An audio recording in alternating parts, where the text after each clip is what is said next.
Doctor Naveen பாலாஜியோட இறப்பு தான் social மீடியாவில் கொஞ்ச நாளாகவே பேசிகிட்டு இருக்காங்க.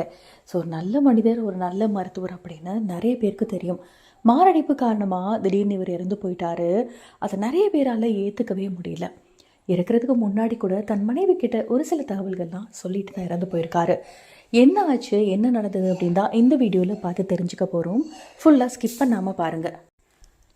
ஹெர்பகேர் hospital chief doctor Naveen Balaji அவர் இவ்வளோ பெரிய டாக்டர் அப்படின்னு எல்லாருக்குமே தெரியும். நிறைய பேஷண்ட்ஸ் அவர்கிட்ட ட்ரீட்மெண்ட் எடுத்து சொல்லியிருக்காங்க. 10 நாள் தான் நாங்கள் ட்ரீட்மெண்ட் எடுத்திருப்போம், 1 மாதம் தான் எடுத்திருப்போம், எங்களுக்கு சரியாயிடுச்சு.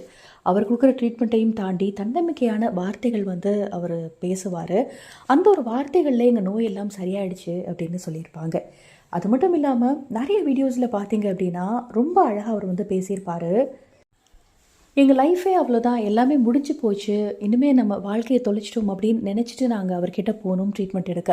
ஆனால் இன்றைக்கி நான் நல்லா இருக்கேன் அப்படின்னு சொல்லியிருக்காங்க. காசே இல்லாமல் போனேன், இலவசமாக எனக்கு வைத்தியம் பார்த்தாங்க அப்படின்னு சொல்லியும் நம்ம கேள்விப்பட்டிருப்போம்.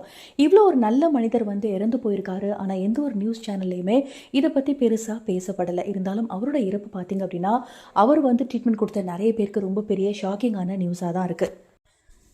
சித்தம், ஆயுர்வேதம், இயற்கை வைத்தியம் அப்படின்னு சொல்லிட்டு நிறைய பேருக்கு நிறைய நோய்களை இவர் குணப்படுத்தியிருக்காரு.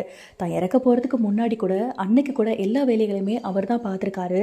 ஸோ அன்னைக்கு பார்த்தீங்க அப்படின்னா ஒரு மனைவி கிட்ட சொல்லியிருக்காரு. என்ன சொல்லியிருக்காரு அப்படின்னா, இன்றைக்கி நம்ம நிறைய பேருக்கு வைத்தியம் பார்த்துட்ருக்கோம், சித்தம் ஆயுர்வேதம் அப்படின்னு சொல்லிட்டு. இந்த ஒரு வைத்தியம் நிறைய மக்களுக்கு போய் ரீச் ஆகணும், நம்ம வைத்தியத்தினால நிறைய பேர் பயனடையணும் அப்படின்னு சொல்லியிருக்காரு. கண்டிப்பாக இதை வச்சு நம்ம பார்க்கும்போது இவர் நல்ல ஒரு மனிதர், நல்ல ஒரு டாக்டர் அப்படின்னு நம்மளால் புரிஞ்சுக்க முடியுது. ஏன் தான் ஆண்டவர் ஒரு நல்ல மனிதர்களை இவ்வளோ சீக்கிரம் எடுத்துக்கிறாரு அப்படிங்கிறது தான் தெரியல. அவரோட ஆத்மா சாந்தி அடைய நம்ம கடவுளை பிரார்த்தனை பண்ணிக்கலாம். நன்றி.